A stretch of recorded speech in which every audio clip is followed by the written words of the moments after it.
Our next item, item D, is a zoning application for approximately 29.5 acres located along Old Salem Road to be rezoned from CF Commercial Fringe to RS12.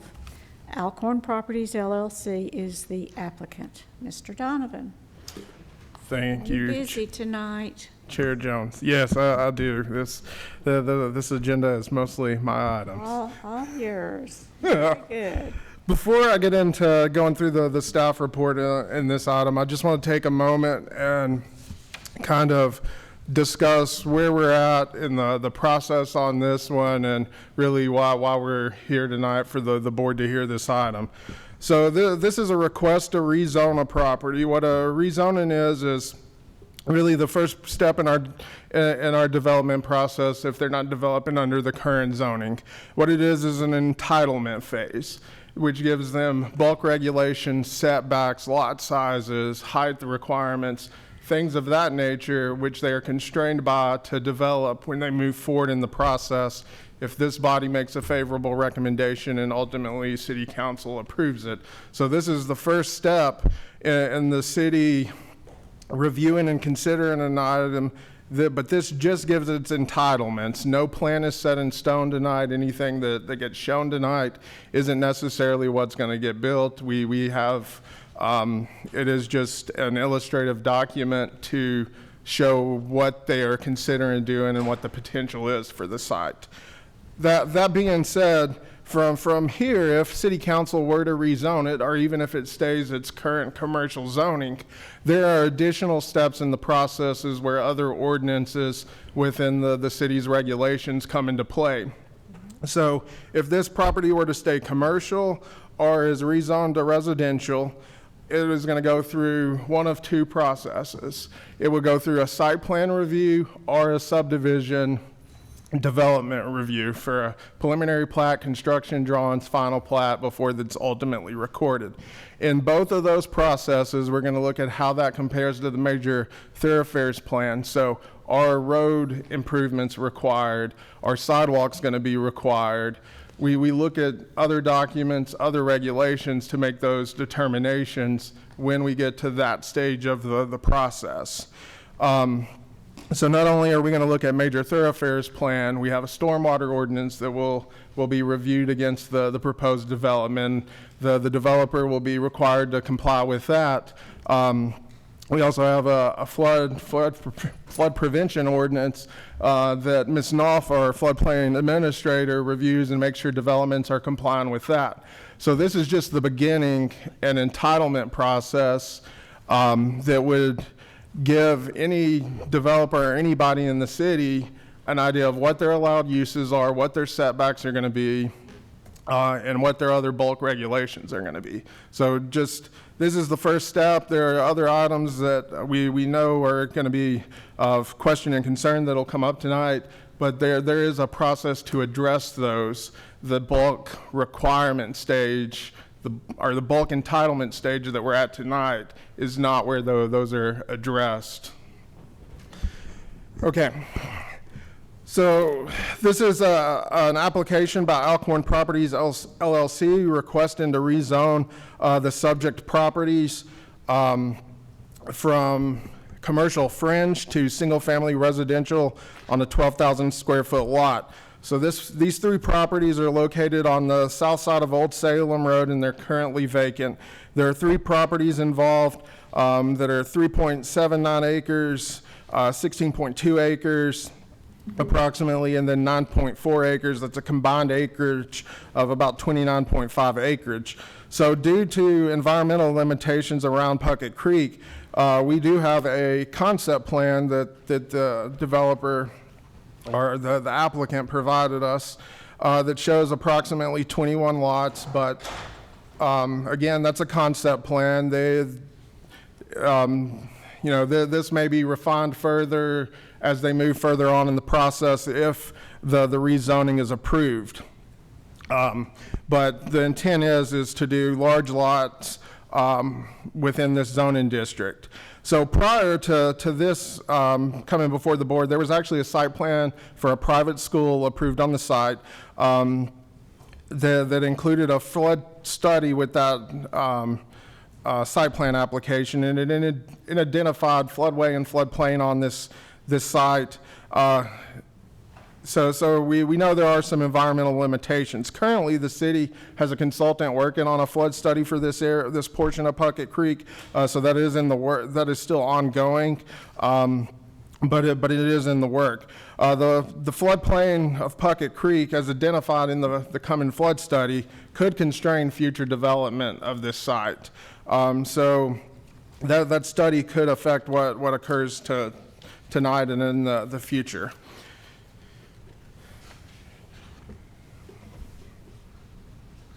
So as far as what is in the general vicinity as far as land uses and current zoning, there's single-family residential zoning. Our single-family residences developed around this area, and residential or commercial zoning in place. The properties to the northeast and south are both currently vacant. The property to the west is Cherry Grove subdivision, and the property to the north is large lot single-family residential. Properties to the north and northeast are in the county, zoned RM, which is medium-density residential in the unincorporated county, and then to the south is CF and CH, and then to the west is RS 15. So the future land use for this area actually calls out general commercial. General commercial character is really auto-oriented with large lots, large portions of the site devoted to parking, drive aisles, things of that nature. We're looking to attract people into the area from outside of Murfreesboro to those areas. The RS-12 zoning is inconsistent, but staff believes this is another place where the transition policy is appropriate to use due to the southern boundary with Puckett Creek, creating a dividing line between commercial zone property to the south and then ultimately residential that is north of Old Salem Road. So staff feels it's appropriate to use the transition policy in this case for this property. Staff is supportive of the rezoning request for the following reasons. The rezoning request is an appropriate use of the transition policy, allowing transition from commercial uses south of Puckett Creek to large lot single family north of Puckett Creek and south of Old Salem Road. The proposed single-family detached dwellings allowed by the RS-12 zoning would be compatible with single-family residential land uses in the vicinity, and the proposed RS-12 district is a decrease in land use intensity from the existing CF zoning in an environmentally constrained area. This zoning was completed back, I think it was in the 2008 to 2010 timeframe. I think Mr. Adelot was still here. At the time that zoning was completed, the school was definitely not thought of. It was very much, we were annexing property and trying to zone in how we thought the future land would be used. And so I feel fairly confident in saying we didn't make any promises at that stage because we didn't have any end users. I would say that probably what was said was something similar to what Mr. Donovan just said, was the city has this road on its major transportation plan for a 3-lane road, so that'd be a center turn lane and sidewalk and curb and gutter whenever that construction would take place. And as Mr. Donovan would say, whether it was Redeemer's school site plan or this a future plan or future subdivision plat, any of those applicants are going to be expected to participate either through improvements or through a monetary contribution to contribute toward those future roadway improvements. So that may have been what was said, but there certainly weren't any promises because we didn't have end users when we were doing this back in that early time frame. Okay. Hello, I'm Joel Powers. I live at 5300 Old Salem Road, Rockville, just across the street from where this is at. And I'm actually in the county, but I've been out there been in my house 36 years. Been on the property probably 50 plus. Bought the property that I have from the late Talmadge Gilley, who was on the Planning Commission also. I'm pleased to see that the Alcorns are looking to turn this residential versus commercial. I thought it was the craziest thing to approve commercial for this area that ever was. And I opposed that then. I'm just here to put an exclamation mark on what has already been said about the water. I came where Miss Thompson lives, that whole section over there was the old Jim Walker farm. I came when that was being developed. I did oppose that because of the water at that time and stated that. And yes, Mr. Adelot was here, Dana Richardson was here, Sam Huddleston. Sam was sitting somewhere right in here.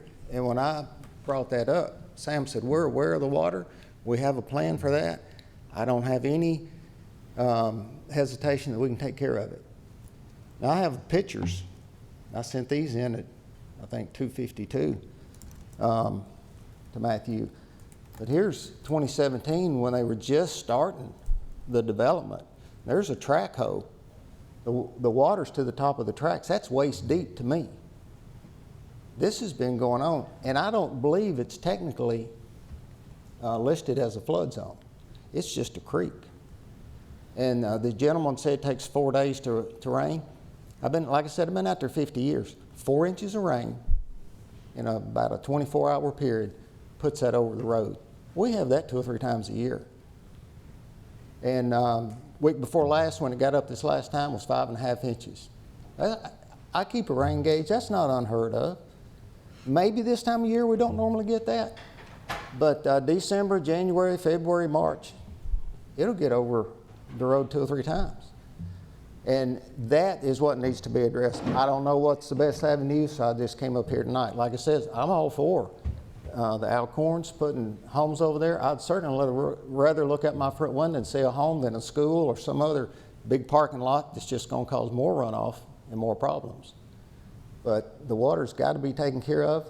It wasn't as promised years ago. I have even called this year complaining about the potholes on our road, and they said, well, we're in a holding pattern because they're supposed to change the culverts under the road down there, so we're not going to spend a lot of money to fix the road and so on and so forth. But it just keeps sitting there. And that's all I've got to say. Yes, I talked to Sam Huddleston. I was tagged in several Facebook posts last Wednesday about this very flooding issue, so I was on the phone with Sam Huddleston a few times that day. And I'm sure this sounds like more promises from the city, but it is my understanding it's fully funded and will take place this fall to replace all those culverts underneath Old Salem. And then when the widening happens on 99, the state would do the 99 culverts when the state widening happens. There has been an offer from a builder that's built out in that direction that he would actually take care of the culverts as well. But the city plans to do it, not that builder. I would be fine saying no building permits to the culverts fixed, but I think this flood certification issue is going to be much longer than the actual culverts getting fixed. However, if I'm sitting in that crowd and I've been told for 3 or 4 years that these repairs are going to be made, I would be wanting the repairs made first before any building permit, no matter what the flood certification said. So I totally understand where they're coming from.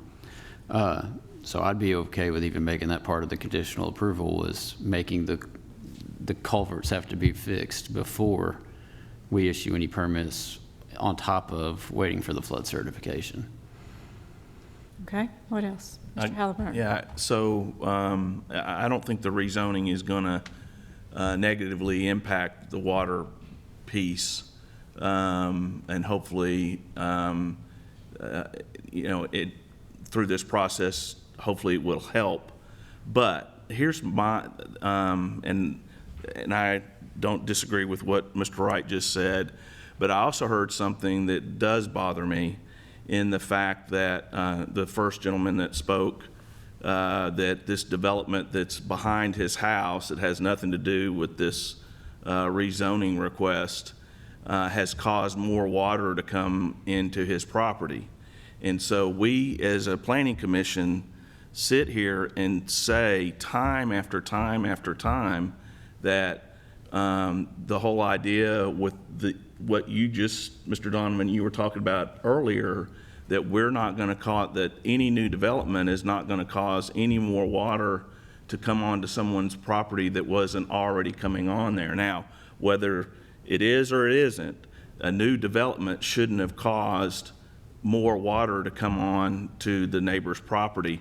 That's a concern of mine. There's nobody here from the engineering department that I can see that can address this, but somebody needs to look into the fact that if this new development is causing more water to impact the old development, then we need to look to that developer to do something about it. Chair Jones. Yes, sir, Mr. Johnson. So unless Mr. Hankins has a objection, we feel it would be appropriate for the planning commission to place the condition that no building permits be issued prior to the completion of the flood study, and that no building permits be issued until the culvert work is complete as well, unless Mr. Hankins sees a reason they couldn't place those conditions on. I don't see any reason right off the top of my head why those conditions couldn't be placed on there. Okay, well, I'll add those two conditions to my motion then. There you go. That's perfect. Good job, Brian. Hold on. I'll second that motion. Okay, we have a motion and a second. Ms. Can we Jones. be clear on the motion? I'd just like to be clear on the motion. Motion to approve the zoning application, as well as making sure there's no building permits issued until the flood study is complete and the culvert project is finished.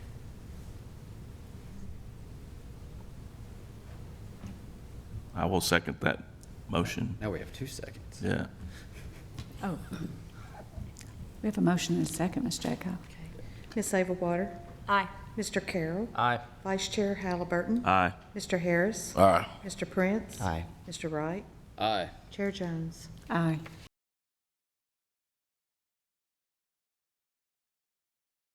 Okay, our next item is a zoning ordinance amendment regarding the use airport, heliport, and pertaining to the following sections. Chart 1, uses permitted by zoning district, and Chart 1, endnotes, uses permitted by zoning district. The City of Murfreesboro Planning Department is the applicant, and Mr. Tully is going to present for that one tonight. Good evening. Good evening, Chair Jones and Commissioners. I will endeavor to keep this short. This is a proposal to amend the zoning ordinance to add a endnote regarding the airport heliport use. Specifically, what is being done here is the airport currently is allowed in, well, any airport is allowed in any of the zoning districts other than the central business district after a special use permit has been issued.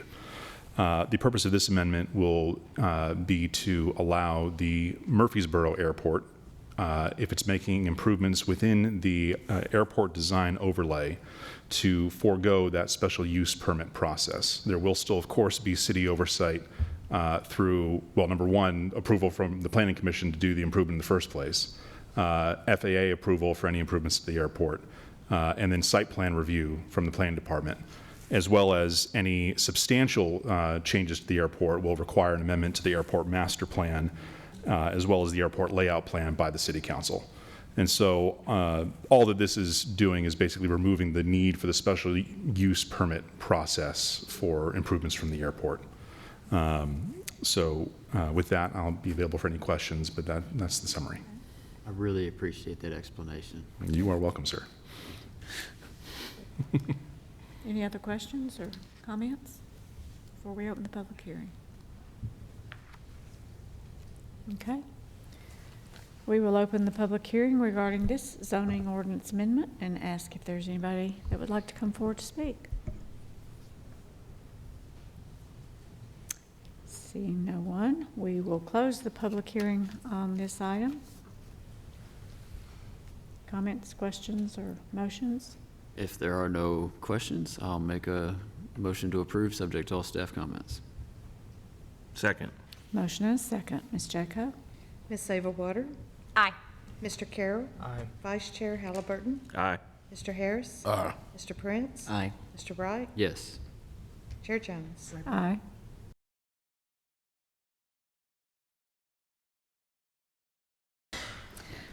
All right, next we're moving on to plats and plans. We have 4 items here. We have the Town Creek Daylighting Site Plan for Stormwater Maintenance Project and Public Recreational Area on 6.45 acres, zoned CH and CCO, located along Northwest Broad Street and South Church Street. City of Murfreesboro is the developer. Ms. Smith. Hello again. You may recall this has been an exciting project for the city. It has involved multiple city players. I'm just the staffer for planning, but a lot of heavy lifting has been done by Gabriel Moore, engineer in our planning department, along with, of course, Greg McKnight and Sam Huddleston, Reagan Smith, who has representation here today, as well as Griggs Maloney, and it's a fantastic team effort. But for some of you who may not have been on Planning Commission long, some of it was reflected in our historic bottoms plan, which I've included in your staff report, that shows really that creek project and the daylighting of Town Creek to be on the south side of Northwest Broad Street. At one point in time, it was not anticipated all the way to Vine Street, but the current project is already anticipated all the way up to Vine Street. And as you can see on the right-hand side, would connect the Greenway from the Cannonsburg area along that frontage of Broad back over the opposite side of Church Street onto Northeast Broad and to the backside of the Discovery Center. So it will really combine and connect our 2 Greenway sections. In this particular corridor plan, you may know that most of the buildings have been demolished. I think another one is getting demolished this week. And before the end of the year, they're anticipating having bid documents out based on the grant funding that they've received for the project.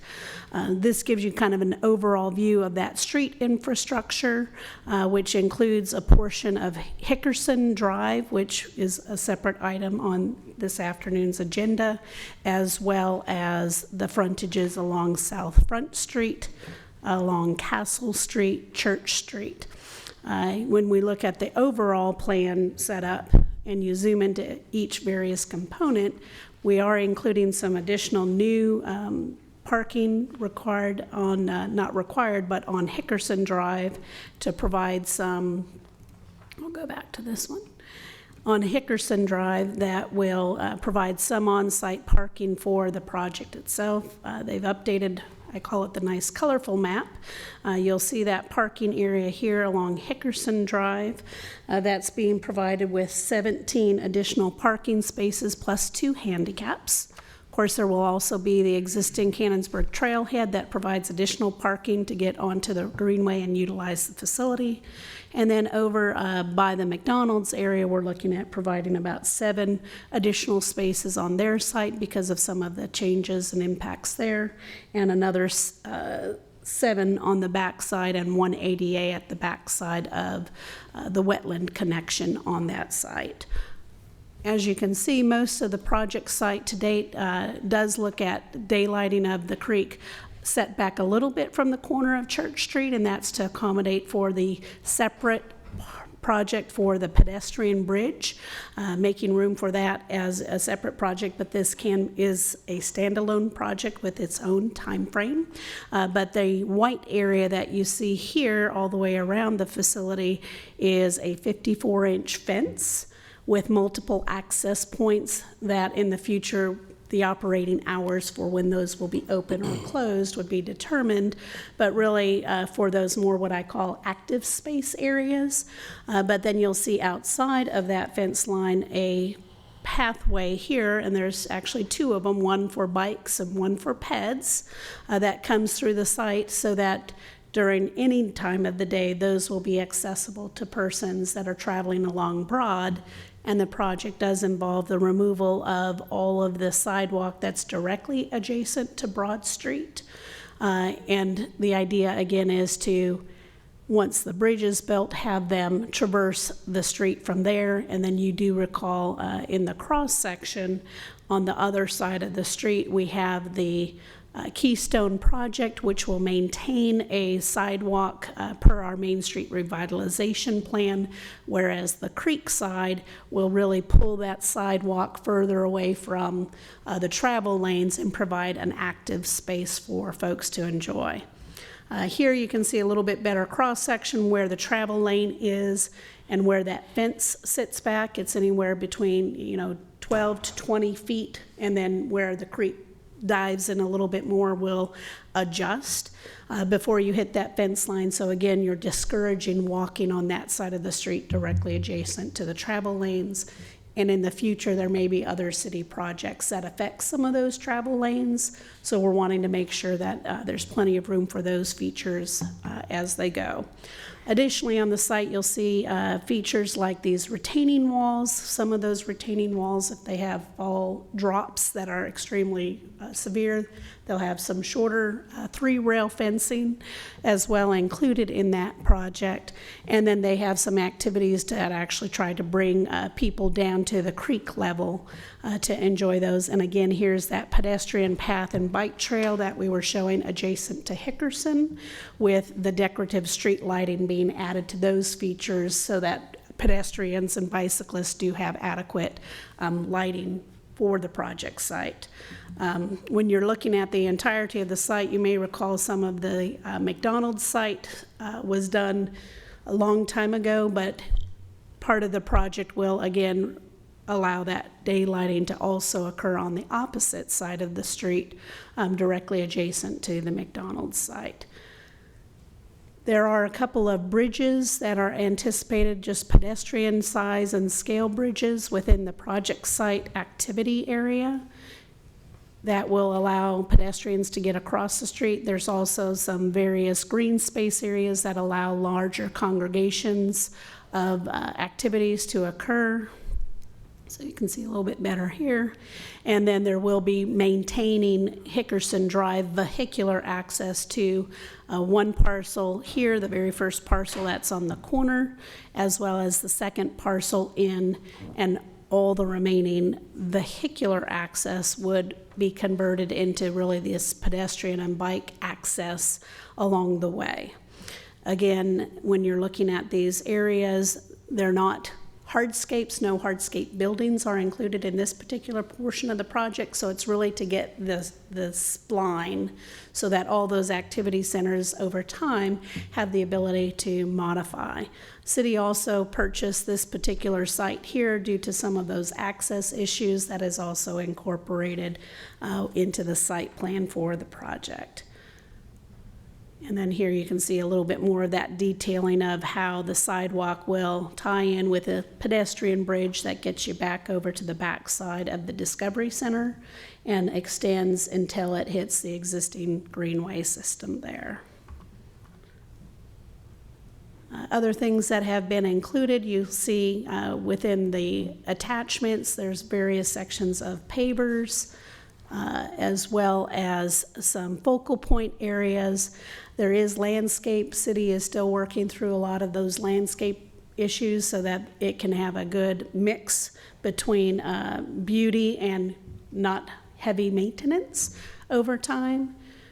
And here you can see again that corner of Church Street, which there's a temporary connection back at this point until the bridge project is actually put in place, and then Castle Street will have some other connection points that come into that southerly side to get people onto that path.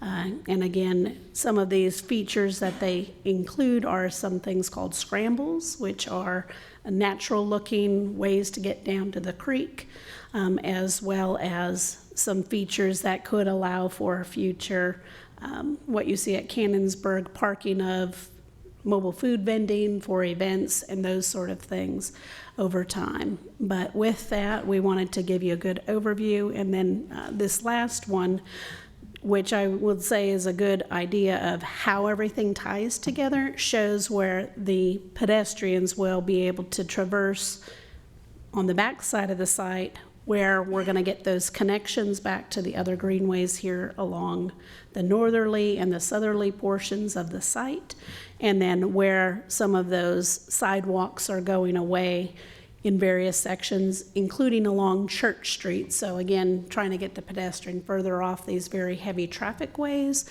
and providing a much improved area for walking. And as I mentioned, landscaping, they're looking at really enhancements that will continue to improve that activity, but provide the basis for the initial project. With that, there are any questions? Gabriel Moore is here, as well as Reagan Smith, who helped prepare all of the documents and continue to shepherd the entire project. And I know I'm proud of your city team. A lot of work, been going on for a long time. Looks fabulous. What questions anybody have, or anybody else you need to hear from for any clarification on anything? Do y'all foresee, and I'm just asking, it would be any sort of pedestrian walkway on Church between the two, like the side that McDonald's is on versus where all this is getting opened up? Or I know that's a busy intersection and you probably wouldn't encourage it, but it's like they're two different islands almost. Good afternoon, Planning Commission. Gabriel Moore with the Planning Department. That is something that is foreseen, Mr. Halliburton. And matter of fact, this is the first time I've worked this new machine, so bear with me here. In the concept plan that Holly presented in the package, and sorry, my trigger finger's too quick. You will see. I see. Now this piece here, Mr. Halliburton, that you're speaking of, is there's no immediate plans for that, but it's certainly something that's being worked on as opportunity avails itself in the future. And the PED bridge, I believe that Holly mentioned the bridge over Broad Street there is being shown in this rendering as well, but that is a separate project that is undergoing. I'm not sure what phase it is in now, but it's underway. Okay. I just thought that would make sense, so that answers my question. Thank you.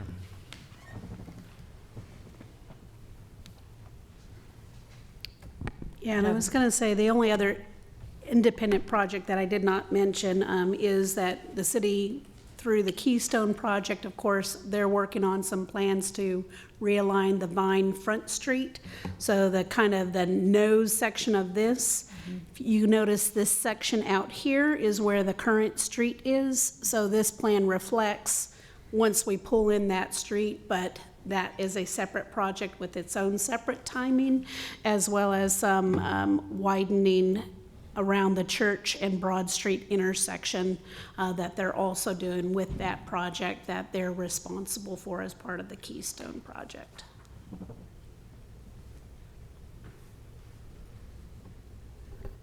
And the references, for example, that Cannonsburg trailhead, and then on the other side of South Church, the reference to the Discovery Center connection, that's a future. No, those are included in this project. Okay. So here where you see kind of the hand panning, this section, they will actually be taking the rest of the trail to where it ends currently. Okay. And then on the other side on Cannonsburg, as they were looking at it, the culvert that's going to go underneath this street structure will be put in such a place that they can accommodate a sidewalk to come up the opposite side of the street, and then have a full 10-foot multi-use path, because a portion of that path is really narrow at the beginning of the trailhead. So this will be basically allow that multi-use path all the way through one end to the other to connect. Right. Okay.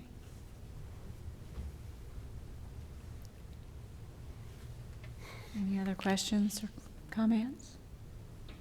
Excited. Yeah, I'm very excited about this and the Keystone project, and I don't know whose idea this was in the beginning, but it's a great idea. So I'll make a motion we approve, subject to all staff comments. Second. Motion Matt, is. you going to take credit for this? I cannot. But like Ms. Smith said, I mean, this was part of the brainstorming of the historic bottoms planning study from back in 2015, 2016. So I think, you know, I think that definitely one of the good ideas that came from that time frame and that process. Sorry. No, I love it. Love it. I can take credit if you'd like me to. He can. He kind of headed up the historic bottom study, so there you go. All right, so I do believe that we have a motion from Mr. Halliburton and a second from Mr. Prince. Ms. Jaco? Mr. Carroll. Aye. Vice Chair Halliburton. Aye. Mr. Harris. Aye. Mr. Prince. Aye. Mr. Wright. Aye. Chair Jones. Aye.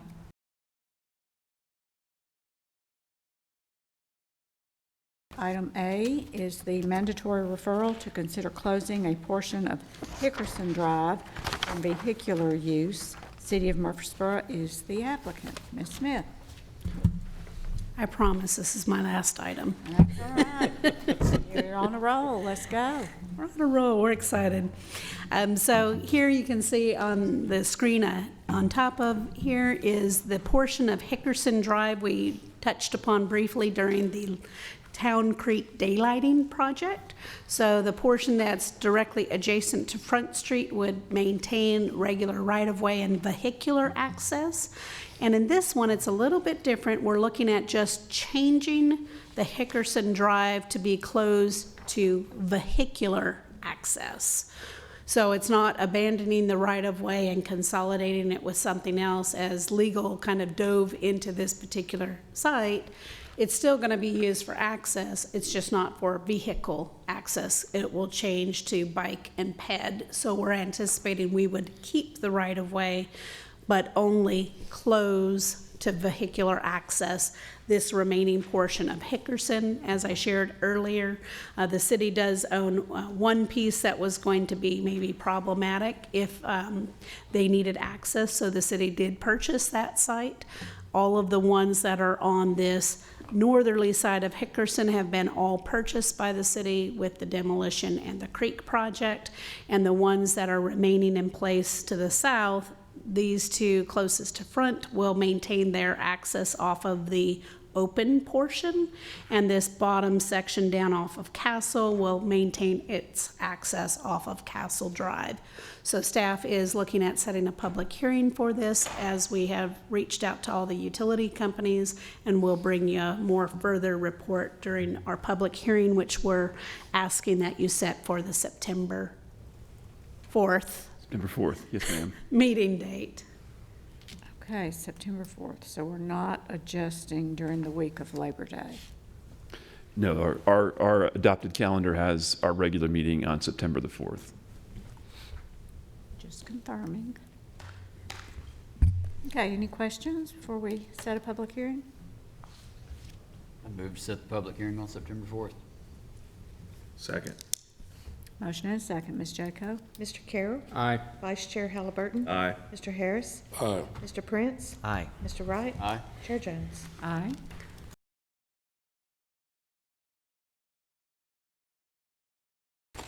Our next item, like we said, item B has been withdrawn, so item C is the zoning application for approximately 6.1 acres located along Willowoak Trail and Robert Rose Drive to be rezoned from PUD, the Clary Park PUD, and GDO1 to CH and GDO1.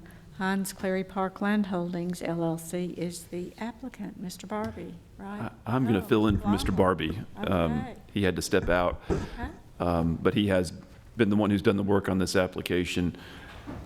So I know all of you know how successful the commercial aspect of Clary Park has been over the last several years. They're taking down their out parcels along Medical Center Parkway very quickly.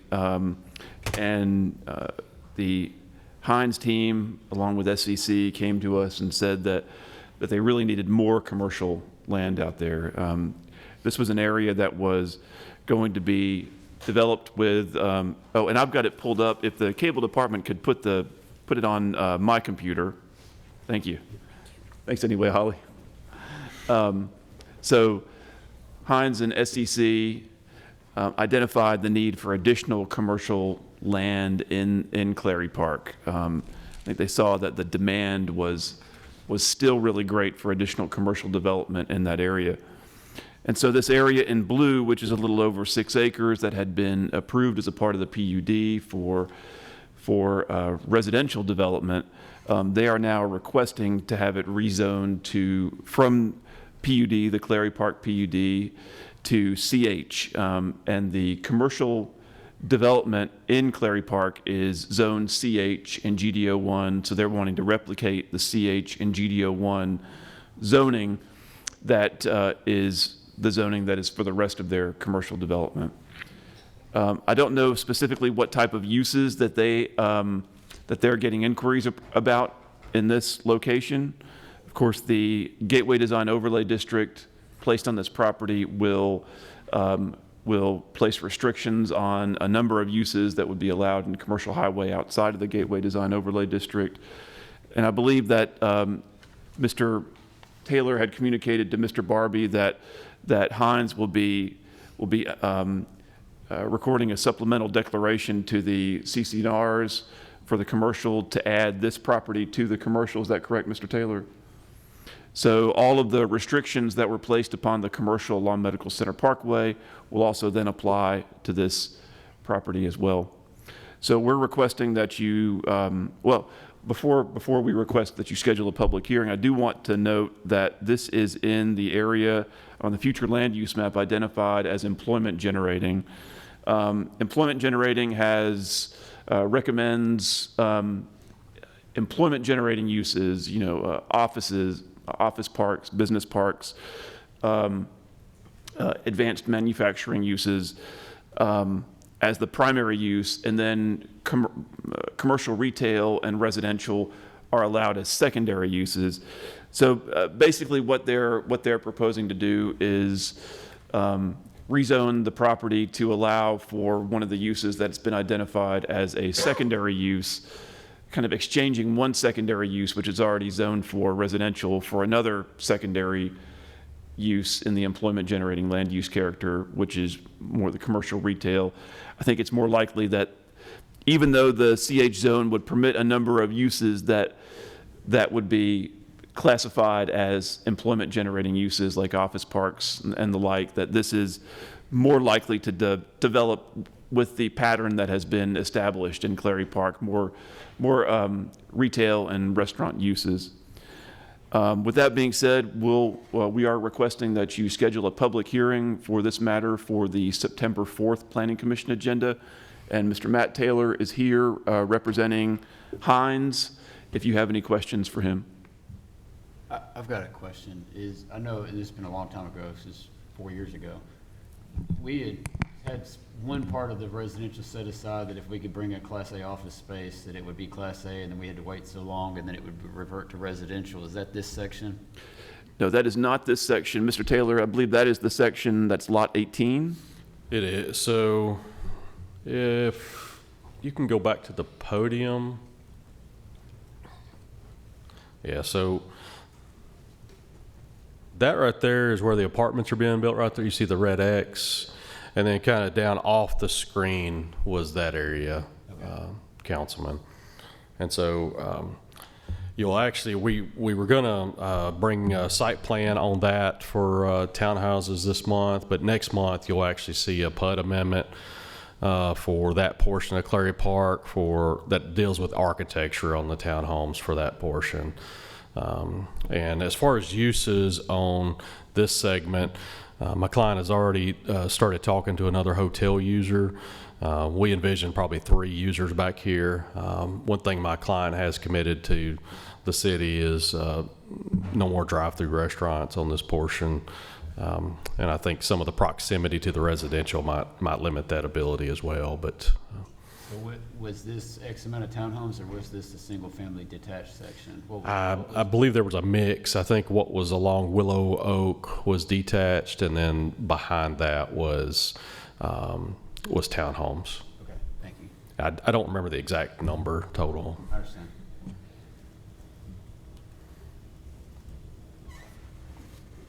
I think Mr. Barbie included that in his staff report. I think it identified 48 townhomes and 17 single-family detached dwelling units. So it would have been 65 dwelling units on this 6 acres. Mr. Taylor, does that sound about right?